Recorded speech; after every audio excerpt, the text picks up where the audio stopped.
Olá, olá, querido aluno, querida aluna, tudo bom? Como é que vai você? Eu sou o professor Milvio Braga. Estamos iniciando o nosso módulo de atualização da legislação previdenciária. Como você já sabe, como eu sempre digo e continuo dizendo para vocês, esse módulo ele é específico com as atualizações da legislação previdenciária dos últimos anos. Aquilo que foi alterado na legislação aí de 2014, 2015 para cá, principalmente 2015, que a gente teve aí um caminhão de alterações legislativas. Acho que o governo estava meio desocupado e resolveu mexer na Previdência Social. Você fala assim, que a gente não mexeu ainda? Ah, Previdência, vamos mexer na Previdência. E aí a gente teve um monte de lei nova, teve medida provisória, teve um monte de coisa. Aí você me pergunta, tá, professor, mas o que eu preciso saber? Você precisa saber o que você já sabe, como era, que é o que eu costumo falar para vocês. Para agora poder entender o que vai mudar. Essa é a nossa política aqui. É isso que eu bolei para vocês, é isso que eu planejei para vocês e vou entregar para vocês. Vocês sabem como era o sistema e agora como o sistema vai ficar. Por quê? Porque daí você não cai em pegadinha, meu querido. Você não é enganado pela banca examinadora. Então a banca examinadora ela pode fazer uma afirmação com a regra antiga. Você já vai bater de cara. Ah, isso aqui é antigo, tá errado. Isso daqui tá errado. Ah, não, isso aqui tá certo, é o sistema novo. Entenderam? Então, essa é a nossa ideia. É trazer para vocês exatamente o conhecimento antigo e agora o novo, para você poder distinguir, para você poder diferenciar e não cair em nenhuma pegadinha da banca examinadora. Tá certo? Então, nesse módulo que a gente está começando agora, você vai ver comigo apenas as atualizações. Tá certo? Então, você já sabe o conteúdo, a gente vai tratar só daquilo que foi alterado. Tranquilo, galera? Sossegado? Então, produtor, hoje estou com o Capitão Hamilton. Capitão Hamilton, você deu uma emagrecida, hein, cara? Tá bonito! É, praticamente ano novo, vida nova. Galera, vamos lá, Capitão Hamilton, joga pra mim os slides aí, vamos mostrar pra galera quais são as leis que nós vamos trabalhar. Vamos lá. Olha lá, galera. Então, nós vamos trabalhar a Lei 13.063. A Lei 13.063... ela só alterou uma coisinha bem pequenininha em relação à aposentadoria por idade, tá certo? Só em relação à aposentadoria por idade, por invalidez. Só com relação à aposentadoria por invalidez. Então, fiquem tranquilos, vai ser rapidinho, é a única lei de 2014 que entra nos nossos estudos. Todo o resto da legislação é de 2013. E daí a gente vai ver a 13.135 que mudou muita coisa. Principalmente a pensão por morte. Podemos dizer que o benefício de pensão por morte é novo, é um outro benefício. A Lei 13.137, que alterou algumas coisinhas bem específicas, bem pouquinha coisa, não teve uma interferência muito grande na 8212 e na 8213. A 13.183, que mudou bastante coisa, principalmente em relação à aposentadoria por tempo de contribuição, sem fator previdenciário. Ué, professor, como assim? O fator previdenciário você já não ensinou pra gente que o fator previdenciário é obrigatório na aposentadoria por tempo de contribuição? Ensinei. Tá, mas e agora ele pode não ser obrigatório? Isso! Essa alteração veio pela 13.183, só que a 13.183 aproveitou a viagem e saiu mudando algumas outras coisas que nós vamos ver juntos também. Voltando aqui, a gente ainda tem também a 13.202, que trouxe algumas alteraçõezinhas, principalmente na lei de custeio, na 8212, tá certo? Teve algumas alterações por conta dessa 13.202. E, por fim, a lei complementar 150 de 2015, que é o regulamento da nossa emenda constitucional número 72, lá do ano de 2013, tá certo? Essa emenda constitucional é a emenda constitucional chamada dos empregados domésticos, que traz uma série de alterações, e essa aqui, junto com as 13.135, são as responsáveis pelas maiores atualizações da legislação previdenciária. Mas temos leis novinhas, e a 13.202 é tão nova, que está cheirando pão fresquinho, porque ela é do dia 8/12 de 2015 e a gente já incorporou ela aqui nos seus estudos. Ok, meu querido? Vamos então começar pelo começo. Lei 13.063 de 2014, ela mexe lá na aposentadoria por invalidez, como eu disse para vocês. Olha só, ela altera a redação do artigo 101 da 8213 e acrescenta 2 parágrafos para determinar que o aposentado por invalidez e o pensionista inválido estarão isentos.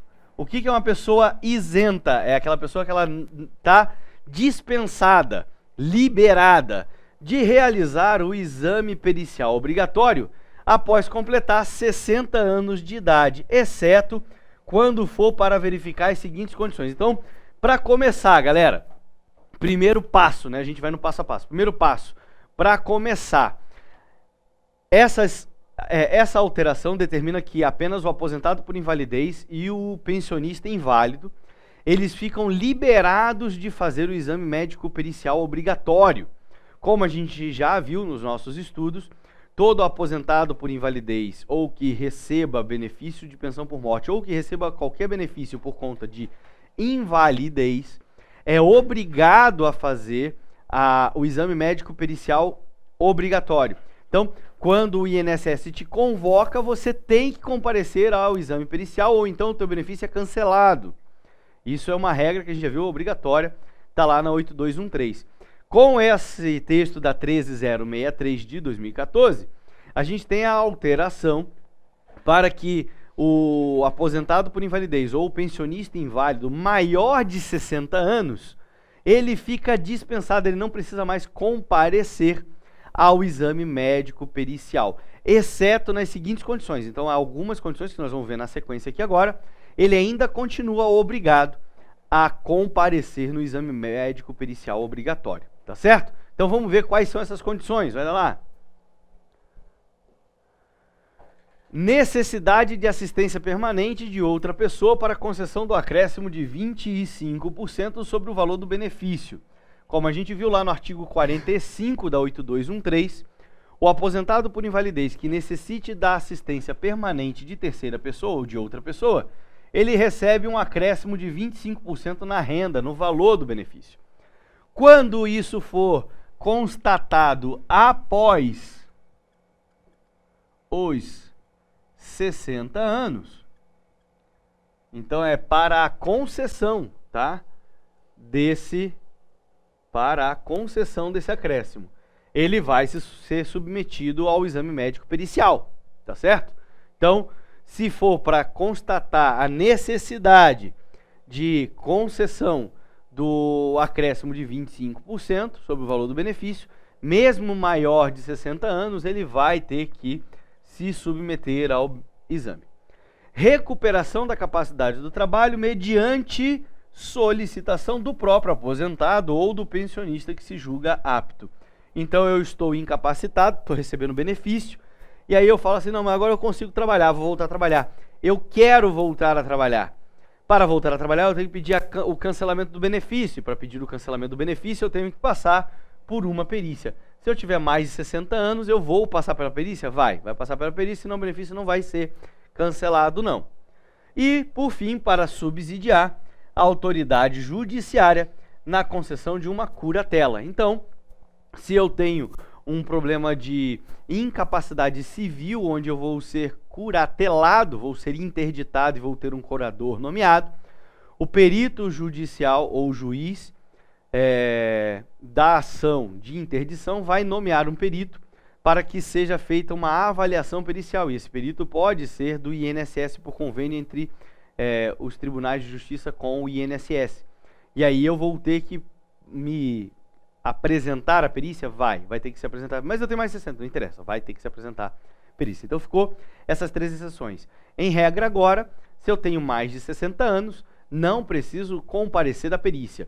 Mas se eu completei os 60 anos e eu tenho uma dessas 3 situações, concessão do acréscimo de 25%. Notem, não é para quem já tem o acréscimo.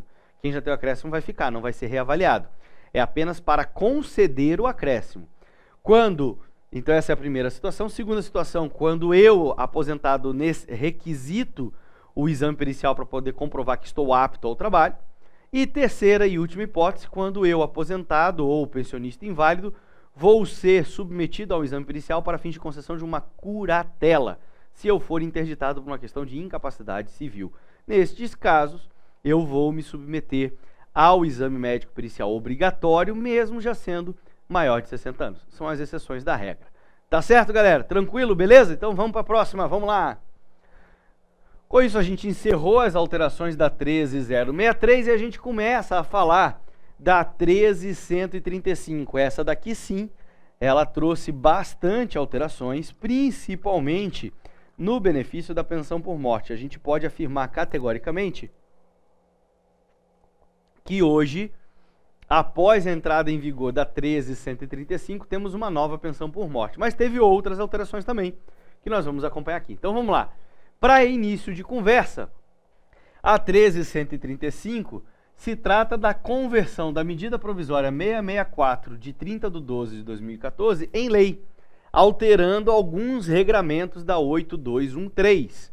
A primeira alteração introduzida está lá no inciso 3º do artigo 16, no que se refere aos dependentes do segurado, pois agora o irmão não precisa mais cumprir com a exigência de ser não emancipado. Ficou apenas o requisito da idade, menor de 21 anos, e da demonstração de dependência econômica. E daí aqui eu vou fazer o primeiro parênteses para vocês, porque a gente teve uma correção. Olha só o que o legislador fez, tá certo? Eu vou até para o plano aberto. Me joga lá no aberto aqui, produtor. Obrigado, comandante Hamilton. Galera, olha o que eles conseguiram fazer. Veio a 13135 e disse assim, ó, lá no artigo 16, se você pega, lembra que a gente estudou as 3 classes dos dependentes?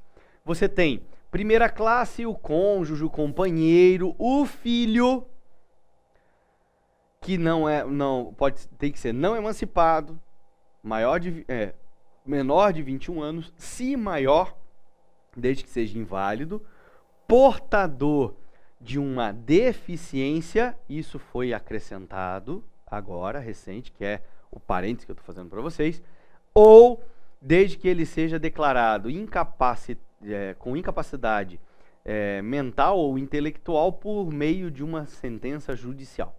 Então, vejam os requisitos. No inciso 1 eu tenho cônjuge, que é o casado, esposo, marido, mulher. Companheiro ou companheira, aquele que vive em união estável, e os filhos. Ponto. Os filhos devem preencher os 3 requisitos. Não emancipado, menor de 21 anos. Se maior de 21 anos, ele tem que ter 3 tipos de incapacidade. Invalidez, incapacidade civil absoluta declarada por sentença judicial por conta de uma incapacidade intelectual ou mental. E terceira situação, desde que ele seja portador de deficiência. Essa questão dele ser portador de deficiência foi introduzido pela Lei 13.146 de 2015. Anota aí. 13.146 de 2015 introduziu esse detalhezinho do filho maior de 21 anos, portador de deficiência. E ele também altera lá no inciso 3 a questão do irmão. Porque lembra que eu explico para vocês assim? A gente tem na primeira classe os cônjuges, companheiro, companheira, filhos, com aqueles requisitos. Na segunda classe, os pais. Na terceira classe, os irmãos, preenchendo os mesmos requisitos dos filhos. Então, essa era a regra que a gente tinha. Aí veio a 13.135 e falou assim, olha, o irmão agora, diferente do filho, como ele era igualzinho o filho, mas agora, diferente do filho, o irmão não precisa mais ser emancipado. Ele tira o requisito da emancipação. Fica só o requisito da idade e da incapacidade. E daí a 13.146 trouxe também a ideia do portador de deficiência. Ponto. Só que daí a 13.146 corrigiu o defeito, para não haver diferença entre o irmão e o filho, para que o irmão tenha que voltar a cumprir o requisito da emancipação. A 13.146 restabeleceu o requisito da emancipação. Então, quando a gente lê aqui, ó, que a 13.135 dizia que não precisava cumprir com o requisito da emancipação, agora ele precisa cumprir de volta. Esse não aqui vai embora. Ele precisa cumprir de volta. Então, voltou à redação anterior, ficou o irmão tendo que cumprir os mesmos requisitos que o filho, que está lá no inciso 1, tá certo? acrescentado pela 13.146 a questão da deficiência. Se ele for portador de deficiência, ele mantém a sua qualidade de segurado. Tranquilo isso? Belezinha, eu sei. Foi uma bagunça que o próprio legislador fez com a gente. Veio a 13.135, tirou a emancipação. Veio a 13.146, vejo que são leis muito próximas. 13.135, 13.146, coisa de 3 meses de diferença. Veio a 13.146 e corrigiu. Falou, não, peraí, tem que voltar essa emancipação aí, senão o irmão e o filho não terão tratamento isonômico. E aí eu poderia pleitear, de repente, judicialmente, uma igualdade de tratamento, e eu poderia pedir que o filho deixasse de cumprir com a questão da emancipação. Ou seja, se o filho já fosse emancipado, manteria a qualidade de dependente. Para acabar com esse tipo de possibilidade, veio a 13.146 e reestabeleceu para o irmão a obrigatoriedade de manter a condição de não emancipado. Se o irmão ou o filho forem emancipados, eles deixam de ter a qualidade de segurado. Tranquilo, beleza? Seguindo. Nossa, professor, que bagunça que eles fizeram, nem me diga. No artigo 26, foi introduzida uma obrigação aos Ministérios da Saúde e da Previdência Social a de atualizar a cada 3 anos, de acordo com critérios de estigma, deformação, mutilação, deficiência ou outro fator que confira especificidade e gravidade que mereçam tratamento particularizado, a lista de doenças que isentam os benefícios de auxílio-doença e aposentadoria por invalidez do requisito da carência. O que é isso, professor? Bom, essa regra já existia antes, que o Ministério da Saúde, junto com o Ministério da Previdência, teria que elaborar uma lista. Aí veio o artigo 151 da 8213 e disse lá na sua redação o seguinte, olha, enquanto não se elabora essa redação, ficam valendo as seguintes doenças. Tem várias doenças, tem câncer maligno, tem, eu adoro uma doença que tem um nome esquisito de falar, é espondiloartrose anquilosante. Eu levei 6 meses para aprender a falar o nome dessa doença. A espondiloartrose anquilosante, enfim, tem várias outras, tem AIDS, tem várias doenças, que se a pessoa for portadora da doença, ela está isenta da carência. Então, se a doença incapacitar ela para o trabalho, ela não precisa preencher o requisito da carência, ela pode pleitear o benefício. Tranquilo? Entenderam? Então, isso funcionava assim, o artigo 26 dava a obrigação ao Ministério da Previdência Social e da Saúde de elaborar essa lista de doenças, e aí o 151 falava assim, enquanto a lista não é elaborada, ficam valendo as seguintes doenças, Sossegado? Aí veio a 13.135 que fez 2 coisas. Primeiro, colocou um prazo, porque isso estava desde 91 e até hoje a gente não tinha a legislação. Então de 91 até hoje são só 24 anos. O governo não teve tempo de elaborar a lista. Ficou com a lista provisória, né? Provisória de 24 anos, do artigo 151. Aí o nosso legislador foi na 13.135 e falou assim, olha, parar com a palhaçada. 3 anos vai ter que fazer a lista e a cada 3 anos atualizar. Botou desse jeito, explicou assim. Vamos ter agora o prazo de 3 anos. Então o que mudou na redação do artigo 26 foi a introdução dos 3 anos, que não tinha prazo. Só dizia que era uma obrigação dos ministérios. Só que a 13.135 foi muito legal com a gente. E lá no finalzinho dela disse assim, ó, revoga-se o artigo 151 da 8213. Hã? Ele revogou.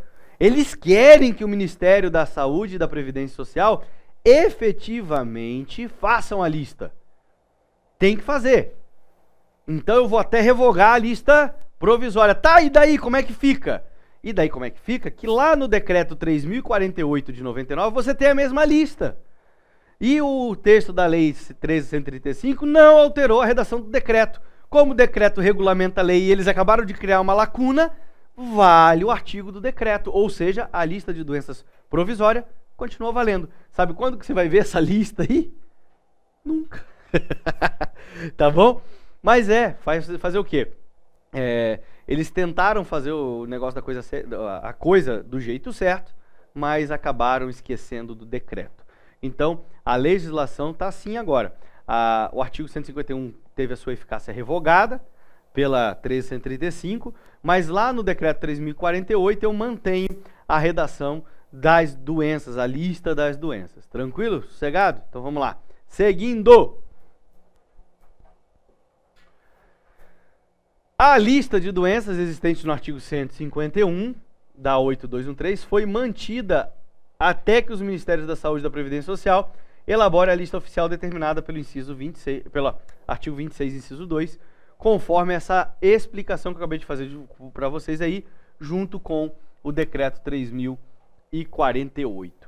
Foi instituído para o auxílio doença um limite diferenciado ao valor de sua renda mensal, que agora não poderá exceder a média aritmética simples dos 12 últimos salários de contribuição, inclusive em caso de remuneração variada, ou se não alcançado o número de 12 contribuições mensais, não poderá exceder a média aritmética simples dos salários de contribuições existentes. Isso aí foi a redação dada ao parágrafo 10º do artigo 29 da 8213, ok?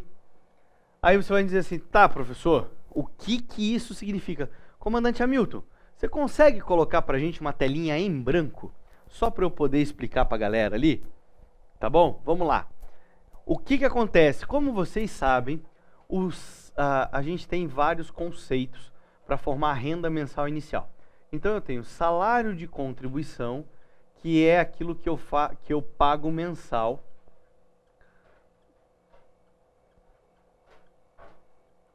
e que vai servir de base de cálculo do meu salário de benefício. Eu tenho salário de benefício, que é a minha média de contribuições,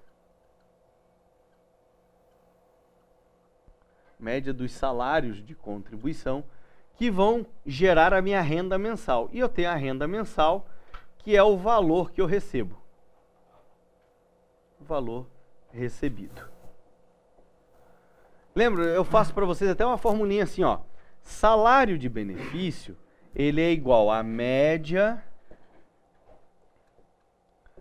aritmética simples das 80% maiores salários de contribuição, e se for uma aposentadoria por idade ou uma aposentadoria por tempo de contribuição, eu multiplico esta média pelo fator previdenciário. Daí eu encontro o salário de benefício.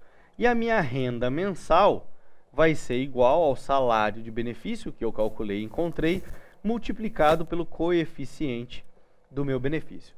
Estamos falando de um auxílio-doença. Então, o auxílio-doença não tem a regra do fator previdenciário. Está isento, está livre da aplicação do fator previdenciário. A gente não precisa se preocupar com isso. Então, eu vou direto, no caso do auxílio-doença, eu já sei que o meu salário de benefício, ele é igual à minha média. Não tenho nenhum segredo. É a média dos 80% maiores salários de contribuição. A minha renda mensal, ela é igual ao meu salário de benefício multiplicado por 91%, que é o coeficiente típico do auxílio-doença determinado na Lei 8213. E aí eu encontro a minha renda mensal. Todas as rendas mensais, elas têm um limite legal, que a gente viu lá nas nossas aulas, chamada de teto, que no ano de 2015 tinha o valor estipulado em R$ 4.663,75, e isso aqui é reajustado anualmente. Isso aí a gente aprendeu lá, é o limite do salário de benefício, chamado de teto. Então, tanto o meu salário de benefício quanto a minha renda mensal, como a gente já viu, eles estão limitados ao teto. Só que daí veio agora o parágrafo 10º do artigo 29, com a redação introduzida pela 13.135, e diz pra gente assim, ó: além de respeitar este teto, a renda mensal, porque o texto da lei fala o valor do auxílio-doença, então a renda mensal não pode ser maior do que a média das 12 últimas contribuições. O que ele está dizendo para a gente? Está falando assim, ó. Se eu vou calcular o auxílio-doença de um cidadão que tem 100 salários de contribuição, como que eu faria esse cálculo? Eu tenho que achar primeiro o salário de benefício. O salário de benefício vai ser a média aritmética simples dos 80% maiores. 80% de 100, eu vou pegar a soma dos 80 maiores salários de contribuição, 80 maiores salários de contribuição, e vou dividir por 80. Eu vou achar uma média. Digamos que a soma desses 80%, desses 80 maiores salários de contribuição dê 240 mil reais. Eu vou dividir por 80, porque eu estou somando os 80%, os 80 maiores e dividindo por 80. E eu vou encontrar 3 mil reais. Então, esses 3 mil reais representam o meu salário de benefício. Como que eu faço o cálculo da renda mensal do auxílio-doença? Eu vou pegar os 3 mil reais e vou multiplicar pelo 91%. 91% de 3 mil reais vai ser, a gente faz o cálculo rapidinho, se eu tirasse 10%, eu tiraria 300 reais, sobraria 2.700. Só que eu estou tirando 1% a menos, eu estou tirando 9%. Então está me sobrando mais 30 reais, tá certo? É assim que a gente faz a conta, olha que beleza. Então essa aqui seria a renda mensal inicial do benefício, tá certo? O que essa nova regra diz? Além de fazer este cálculo do salário de benefício, eu tenho que fazer um cálculo que eu vou chamar de teto 2, porque o primeiro teto que eu tenho que olhar é o teto da regra geral, que para a gente é em 2015 é 4.663,75. Ficou abaixo dos 4.663? Ficou. Ótimo, perfeito, maravilhoso. Esse teto está respeitado, não preciso mais me preocupar com ele. Só que eu tenho que cuidar agora do teto 2. Quem que é o teto 2? Artigo 29, parágrafo 10º, redação introduzida pela 13.135. Olha que beleza que essa lei fez com a gente. E esse novo teto fala que eu tenho que ver a minha média dos 12 últimos salários de contribuição. E neste caso específico, a minha média dos 12 últimos salários de contribuição era de R$ 1.800. Opa, um zero a mais. R$ 1.800. O que vai acontecer com esse cidadão aqui? Me digam. Só dar uma limpada aqui. Corrigido. Pronto. O que vai acontecer com esse cidadão? Ele vai poder receber 2.730? Nananina, não. Ele vai ficar preso no novo teto e a renda mensal dele vai ser de R$ 1.800. Por quê? Porque a média aritmética dos 12 últimos salários de contribuição deu R$ 1.800. E ele não pode, mesmo ele tendo um histórico para receber mais, ele não pode receber mais, ele vai receber o valor limitado ao teto das 12 últimas contribuições. E a segunda hipótese que esse parágrafo 10º do artigo 29 traz para a gente é assim, ó. O cidadão tem apenas 8 salários de contribuição. Pode isso, professor? Pode. Digamos que ele tenha uma doença que isenta ele de carência, que a gente acabou de ver agora. Tá certo? O que vai acontecer com esse cidadão? Eu não vou poder tirar as 80% maiores. Porque se eu tirar as 80% maiores, isso vai dar 7 contribuições. Daria 6,4, eu tenho que aumentar. Então daria 7 contribuições. Então eu não vou poder descontar uma, eu vou ter que usar a média das 8 contribuições. Tá certo? E aí eu vou acabar recebendo, eu vou dividir por 8, somar essas 8, dividir por 8, eu vou acabar recebendo como renda mensal um valor limitado a essa média das 8 contribuições, todas as contribuições que ele tem. Beleza, Capitão Hamilton, pode me voltar lá no texto da... Obrigado. Tá certo? Então, essa é a regra que o parágrafo 10º do artigo 29 da 8213 está trazendo para a gente com essa redação introduzida e incluída pela 13135.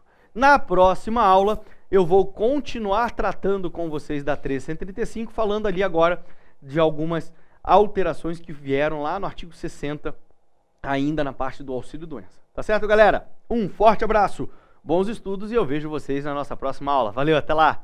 Tchau, tchau.